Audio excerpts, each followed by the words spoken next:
Hi friends, 8वीं कक्षा का पाठ्यघटक है गणेश शंकर विद्यार्थी। गणेश शंकर विद्यार्थी कुछ अजीब नाम लग रहा है ना आपको? गणेश शंकर विद्यार्थी, पिता कौन है और सरनेम क्या है उनका कुछ पता नहीं लग रहा। ठीक है, हम बताएंगे आपको। देखिए कि गणेश शंकर विद्यार्थी, तो इसमें गणेश शंकर यह जो नाम है, गणेश और शंकर ये जुड़कर है गणेश शंकर। और विद्यार्थी यह एक उपनाम है। और सामाजिक कार्य, पत्रकारिता एवं क्रांतिकारी कार्य करते समय उन्होंने अपने आप को यह विद्यार्थी उपनाम लगवाया था। दोस्तों, कुछ ऐसे अजीब लोग हमारे भारत देश में होकर गए कि जिनकी बहुमुखी प्रतिभा रही है, और इतना ही नहीं बल्कि दिखने में इतने सामान्य सामान्य व्यक्ति जैसे दिखाई देते हैं, लेकिन उनका कार्य और उनकी प्रतिभा कुछ अलग ही थे।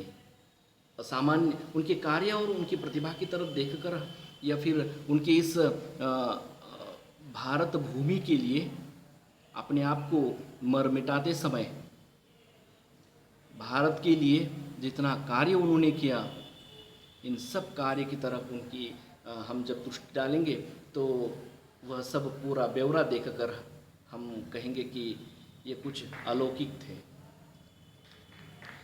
ये कोई सामान्य नहीं थे, असामान्य व्यक्ति थे। गणेश शंकर विद्यार्थी एक पत्रकार थे, एक क्रांतिकारक थे, समाज सेवक थे, समाज में फैलने वाले धर्मांधता के खिलाफ थे, समाज में उठने वाले वो सांप्रदायिक दंगों को मिटाने में लगे हुए थे। गणेश शंकर विद्यार्थी जब पत्रकारिता में उन्होंने उन पत्रकारिता की शुरुआत की, पत्र पत्रिकाओं में लेखन करना शुरू किया, तो उनका जो लेखन होता था वह इतना नुकीला एवं अंग्रेजों को टीस देने वाला होता था। दोस्तों, गणेश शंकर विद्यार्थी जब भी लिखते थे तो उनका लेखन अंग्रेजों को दम तोड़ने पर मजबूर कर देता था। अंग्रेज उनके लेखन को पढ़कर भारत के बहुत सारे लोग गणेश शंकर विद्यार्थी के उन्हें चाहने लगे थे। और इतना ही नहीं बल्कि गणेश शंकर विद्यार्थी के उस लेखन को पढ़कर भारत के ऐसे लोग, जो ऐसे सामान्य लोग जिन्होंने कभी क्रांति करने का विचार भी नहीं किया, अंग्रेजों के खिलाफ जाने का भी विचार नहीं किया, ऐसे लोग भी अंग्रेजों के खिलाफ जाते थे। इतना ही नहीं बल्कि उनके षड्यंत्र को पहचान कर उन्हें तोड़ने में लगे रहते थे। ऐसे थे गणेश शंकर विद्यार्थी। बहुत साधारण व्यक्ति है दिखने में। आपने कहीं आप नेट पे उनका फोटो देख लीजिए, पता चलेगा। दिखने में साधारण है, लेकिन जब कार्य करने के लिए जब वो उठते थे तो उनके उठते ही उनके साथ में 100-200 लोग चला करते थे। ऐसे थे गणेश शंकर विद्यार्थी। क्या प्रतिभा रही होगी। उनके पिताजी ग्वालियर में अध्यापक थे। हालांकि हम कहेंगे कि गणेश शंकर विद्यार्थी के पास इतनी जो प्रतिभा है, इतने जो विचार है, इतने जो शब्दों का जो भंडार है, यह कहाँ से आया होगा? तो बहुत सारी किताबों को पढ़कर। गणेश शंकर विद्यार्थी जब भी किताब पढ़ते थे तो उन्हें समय का ध्यान भी नहीं हुआ करता था, या समय का ध्यान भी नहीं रहा करता था कि कितना टाइम हो रहा है, पता नहीं। पूरी किताब ही पढ़ लिया करते थे। हर एक किताब को पढ़ने के लिए नहीं पढ़ते थे, बल्कि उस किताब में जो भी ज्ञान है, जो महत्वपूर्ण है, उस ज्ञान का फायदा समाज को लगाने के लिए किया करते थे। ऐसे थे गणेश शंकर विद्यार्थी। गणेश शंकर विद्यार्थी कोई भी क्रांतिकारी, भारत का कोई भी क्रांतिकारी, जैसे भगत सिंह हो या उनके झुंड में से कोई भी क्रांतिकारक हो, कोई भी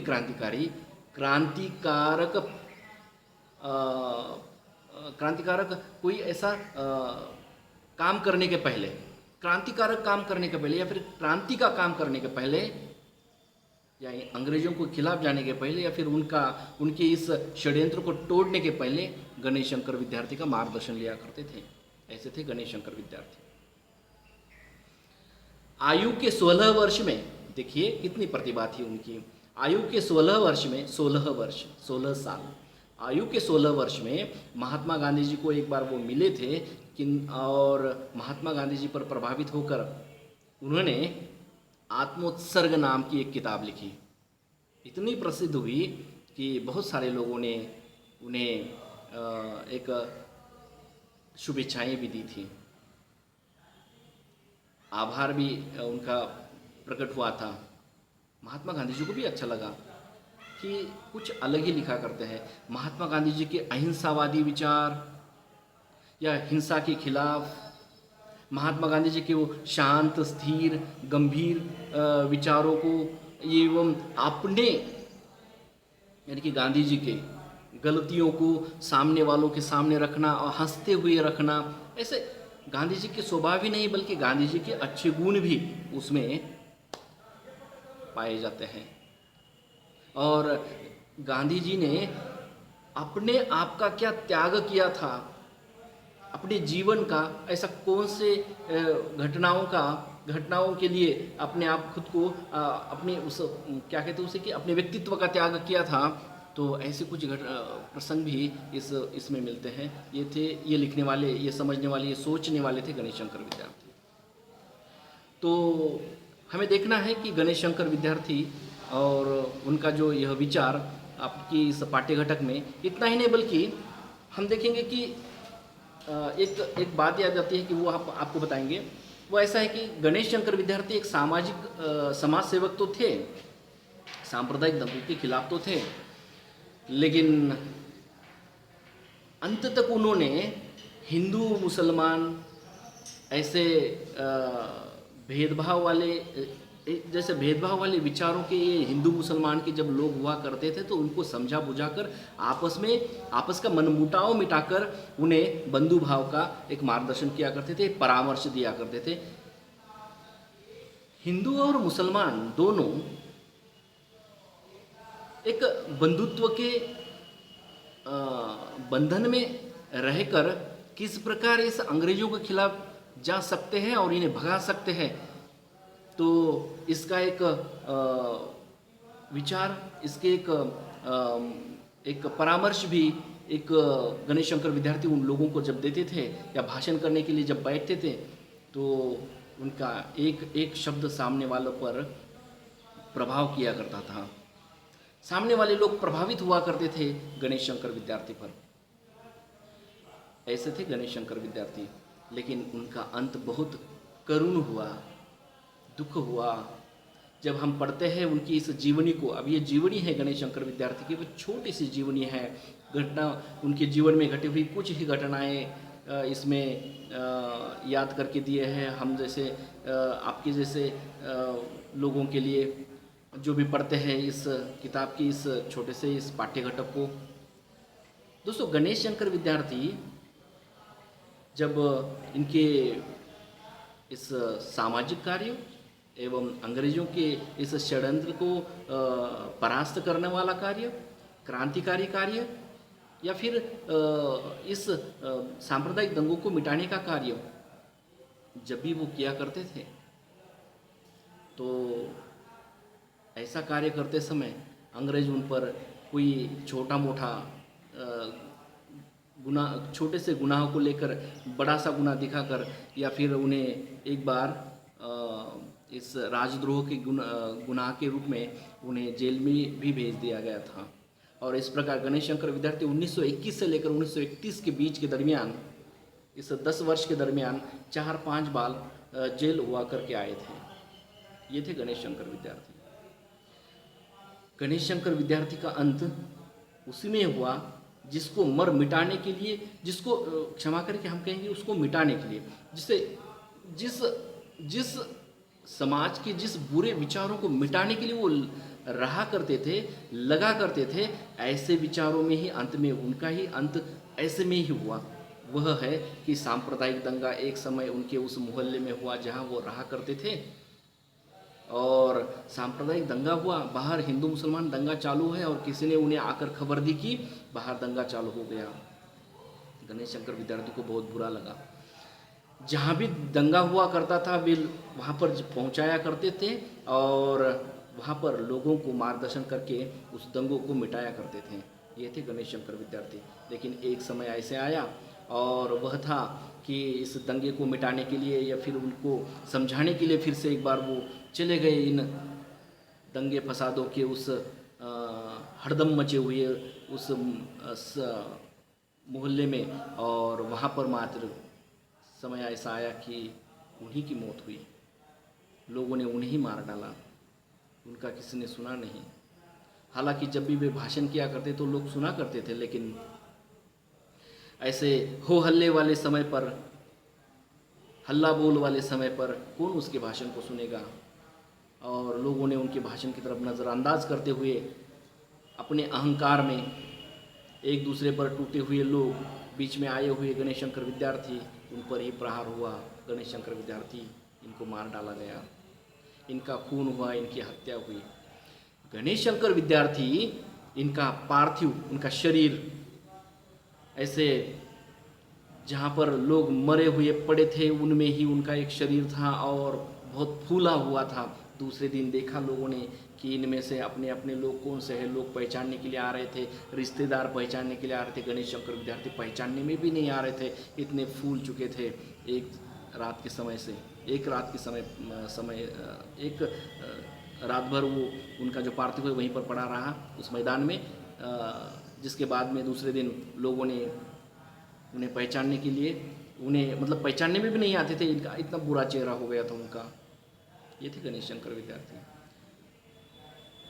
अपने आप को उन्होंने अंत तक इस कार्य में निछावर किया था कि हमेशा समाज में सलोखा होना चाहिए, झगड़े दंगे फसाद नहीं होने चाहिए। लेकिन ऐसे अच्छे लोगों का अंत ऐसे ही उनके उस कार्य में ही, बुरे कार्य में हुआ। दोस्तों, बहुत खेद की बात है यह। और जब भी इस जीवनी को हम पढ़ेंगे तो गणेश शंकर विद्यार्थी क्या थे, यह आप थोड़ा सोचेंगे तो आपको पता चलेगा कि सच में एक सच्चे देशभक्त थे, सच्चे समाज सेवक थे। अपने अपने अंदर से, अंतस कहेंगे उसे, अंतस, अपने अंतस से वे विचार करते थे कि मेरा भारत एक हो जाए। केवल इन अंग्रेजों को भगा लेने से या फिर उन्हें यहाँ से हटा देने से ही हमारा भारत स्वतंत्र नहीं हो सकता, बल्कि ये जो अलग अलग धर्म के लोग हैं, जब तक ये आपस में इनका झगड़ा नहीं मिटेगा तब तक ये भारत एक नहीं होगा। और उनका यह जो विचार था कि बाहर से भारत को स्वतंत्र करने के बदले बाहर से भारत को स्वतंत्र करने के अलावा अंदर से पहले भारत को स्वतंत्र एवं मजबूत बनाओ। अंदर के इस दंगों फसादों को मिटाकर भारत को पहले मजबूत बनाना, यह उनका पहला विचार था। उनकी एक पत्रिका थी, प्रताप नाम की पत्रिका। प्रताप नाम की पत्रिका उन्होंने जब शुरुआत की थी उसकी कानपुर में, या फिर उनका आरंभ हो चुका था उस पत्रिका का, तो शुरुआत में वह एक साप्ताहिक थी। लेकिन धीरे धीरे यह गणेश शंकर विद्यार्थी के लेखन से इतनी प्रसिद्ध होने लगी कि यह साप्ताहिक अब कुछ साल के बाद दैनिक होने लगा, और दैनिक ही हुआ। और पत्रिका नाम का यह जो प्रताप नाम की जो पत्रिका हुआ करती थी, पत्रिका का मतलब होता है कि छोटी सी एक किताब जिसमें लेख है, कुछ कविताएं हैं जो राष्ट्रभक्ति पर होंगी, समाज सेवा के लिए जो उपयोगी कुछ लेख होंगे। इस प्रकार उस किताब में, छोटे से किताब में होता है, उस हफ्ते में एक बार आ जाती है, लोग खरीद लेते हैं। लेकिन वह अब साप्ताहिक दैनिक पर आ गया। इसका मतलब अब वो अखबार हो गया, अब वो न्यूज़ पेपर हो गया, वह एक वृत्तपत्र हो गया। अब यह जो वर्तमान पत्र हो गया, अब यह जो वर्तमान पत्र, साप्ताहिक से लेकर वर्तमान पत्र बनना, ये कोई छोटी या फिर आम बात नहीं है दोस्तों। यह उनके लेखन का एक कार्य है, और लेखन के कार्य के माध्यम से लोगों पर जो प्रभाव हुआ था, उस प्रभाव के माध्यम से उनकी यह साप्ताहिक दैनिक में बदल गई। हालांकि इसके लिए कुछ समय लगा होगा, वो बात अलग है, लेकिन धीरे धीरे लोगों में उनके विचार फैलने लगे और लोग उन पर प्रभावित होने लगे थे। ये थे गणेश शंकर विद्यार्थी। गणेश शंकर विद्यार्थी को हम जितने भी जाने उतना कम है, क्योंकि वे बहुमुखी प्रतिभा के धनी थे, और बहुमुखी प्रतिभा कुछ ऐसे वैसे सामान्य लोगों को नहीं मिलती, वो असामान्य में ही होती है। लेकिन हम ये नहीं कहेंगे कि वे एक समय इनका भी था ऐसा कि बहुत सामान्य थे वे। पैसों के अभाव के कारण, आर्थिक अभाव के कारण उन्होंने स्कूल का कॉलेज की शिक्षा छोड़ दी थी। एंट्रेंस पास हो गए थे और उसके बाद में फिर अगली जो इयत्ता होती है, क्लास होता है, तो उसमें उन्होंने एडमिशन लिया। अब कॉलेज में 1-2 साल तक उन्होंने पढ़ लिया, लेकिन बीच में कुछ पैसों के अभाव के कारण उन्होंने कॉलेज का काम ये पढ़ना छोड़ दिया।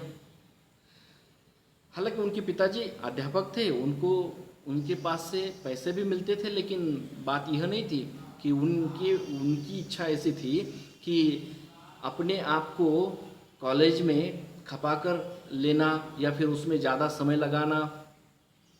तो मेरा जो उनके जो अंदर का जो मेरा यानी कि उनके जो अंदर जो एक क्रांतिकारक था, जब भी वो स्कूल अपने कॉलेज में जाया करते थे तो उनका दिल वहाँ पे नहीं लगता था, क्योंकि अंदर जो क्रांतिकारक है, अंदर जो एक समाज सेवक है, अंदर एक पत्रकार है, वह बार बार उफल कर बाहर आ जाता था और उन्हें ऐसा लगता था कि इनको मैं कब न्याय दूँ।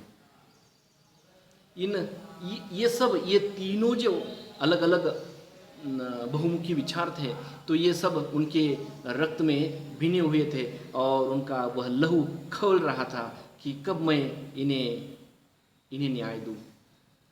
और हाँ, उन्होंने कॉलेज को बंद कर दिया और अपने आप को भारत के इस कार्य में अपने आप को मिटा दिया। इस कार्य करने के लिए उन्होंने पूरी तरह से ये जो सामाजिक, धार्मिक, पत्रकारिता का एवं क्रांति का ये सब कार्य करने के लिए वे पूरी तरह से अपने आप को न्यौछावर करने लगे और पूरे भारत को अपना बना लिया अपने लेखन के आधार पर। इतना एक ज्ञानपूर्वक, क्या हम कहेंगे, ज्ञानवर्धक क्रांति की उफान लाने वाला, पढ़ने वालों के स्मृति में जिनकी स्मृतियाँ स्थिर, आलसी एवं शांत हुई रही होगी, तो ऐसे लोगों की स्मृतियों में भी एक कुछ करने की, देश के लिए मर मिटाने की उफन जागती थी। जब भी इनके लेख को लोग पढ़ते थे, तो ऐसे आलसी लोग भी कुछ कार्य करने के लिए, अपने आप को मर मिटाने के लिए भारत के इस क्रांतिकारी कार्य में शामिल हुआ करते थे। और यह सब गणेश शंकर विद्यार्थी के कारण ही सफल हुआ या फिर संभव हुआ। ऐसे थे गणेश शंकर विद्यार्थी। दोस्तों, इस इस पाठ्यघटक में ये गणेश शंकर की जीवनी है। मैंने उनकी जीवनी को लेकर कुछ क्षण, जीवनी के कुछ छोटे छोटे घटनाएं वो आपके सामने रखी है। गणेश शंकर विद्यार्थी एक कटिबद्ध रहते थे, एक निराकरण करते थे। निराकरण के दूर करना क्या और किसके लिए कटिबद्ध रहते थे? कि निराकरण करते थे कि सामाजिक बुराइयों का। कटिबद्ध रहते थे कि कहीं पर भी दंगा ना हो, और हमेशा विरोध में रहते थे कि इस धर्मांधता के। धर्मांधता क्या है? कि समाज में कुछ ऐसे लोग होते हैं कि ये ईश्वर है, ईश्वर की मूर्ति बनाओ, वहाँ पे रखो, उसका दर्शन लो या फिर उसको नमस्कार करो। इसके खिलाफ थे वे। घर है बांधा हुआ या फिर कोई हमारी गाड़ी है तो उसको मिर्च लगाओ, नींबू लगाओ, बांधो, उसको लटकाओ, इसके खिलाफ थे गणेश शंकर विद्यार्थी। हम कहेंगे कि कबीरदास जी के विचारों के निकट ही थे वे। हालांकि कबीरदास जी को उन्होंने पढ़ा था और कबीरदास जी के बहुत सारे विचार, उन विचारों ने उनको प्रभावित किया था।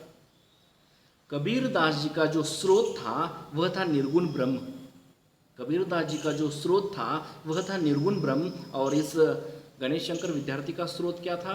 तो देश और देश की क्रांति, भारत को स्वतंत्र बनाना, ये उनका उद्देश्य था। यहाँ से अंग्रेजों को भगा लेना, उनको भगाकर भारत का एक स्वतंत्र भारत निर्माण करना, जिसमें किसी भी प्रकार का हिंसा या कोई किसी भी प्रकार का हिंस्र भाव नहीं है। सहिष्णु भारत बनाना चाहते थे, अहिंसावादी भारत बनाना चाहते थे। समाज को अहिंसा एवं सहिष्णु बनाकर समाज में एकजुट पैदा करते हुए उसमें एक ताकत बनाना चाहते थे। लेकिन उनके यह विचार, उनकी यह धारणाएं, उनका यह खुद का जो एम था, एम यानी कि हम कहेंगे कि उनका एक उद्देश्य, वह एक दंगे में उनकी मृत्यु के कारण सफल नहीं हुआ। वहाँ पर ऐसे ही वह अपूर्ण रहा। लेकिन दोस्तों, उनके इस विचारों को पढ़कर हम भी प्रभावित होते हैं, और इतना ही नहीं बल्कि जो भी इनकी इस जीवनी को पढ़ेगा तो प्रभावित होगा। और आप सब इस जीवनी को पढ़कर एक महत्वपूर्ण ज्ञान ऐसा आपके पास रहने दीजिए, या फिर महत्वपूर्ण संदेश इन गणेश शंकर विद्यार्थी का आपके पास ऐसा रहने दीजिए कि कोई भी विद्यार्थी, कोई भी व्यक्ति, समाज का कोई भी मानव किसी दूसरे के साथ में एक क्या कहेंगे उसे कि जाति का भेदभाव नहीं करेगा। हम सब एक है कि भावनाओं को लेकर चलेगा। और इतना ही नहीं बल्कि जहाँ पर भी आप लोगों को कहीं ऐसे जाति भेद या फिर द्वेष, एक दूसरे के प्रति ईर्ष्या, ऐसी कुछ भावनाएं दिखाई देगी तो आप उसे मिटाने के कोशिश में रहेंगे। तभी हम कहेंगे कि गणेश शंकर विद्यार्थी को हम पूरी तरह से उनकी उस विचारों से प्रभावित होकर उन्हें श्रद्धांजलि दे रहे हैं, और उनके उस विचारों को हम पूरा करने में जुट रहे हैं। तो दोस्तों, अब यहाँ पर आपका यह जो जीवनी है इस गणेश शंकर विद्यार्थी नाम की, तो ये यहाँ पर समाप्त होती है। आप फिर से घर पे उनकी इस जीवनी को पढ़िए, उनसे बहुत सारा ज्ञान, कुछ आपको मोरल लेना है, यानी कि क्या कहते हैं उसको, बोध लेना है, कुछ ज्ञान लेना है तो आप ले सकते हैं। और लेकिन केवल लेकर उसको स्मृति में ना रखिए, बल्कि उसका फ़ायदा इस समाज के लिए, अपने जीवन के लिए, परिवार को ठीक चलाने के लिए कीजिएगा। तभी हम कहेंगे कि उन्हें ठीक तरह से हम श्रद्धांजलि दे रहे हैं और उनके विचारों को आगे बढ़ा रहे हैं। थैंक यू, धन्यवाद, बाय बाय, शुक्रिया, थैंक्स।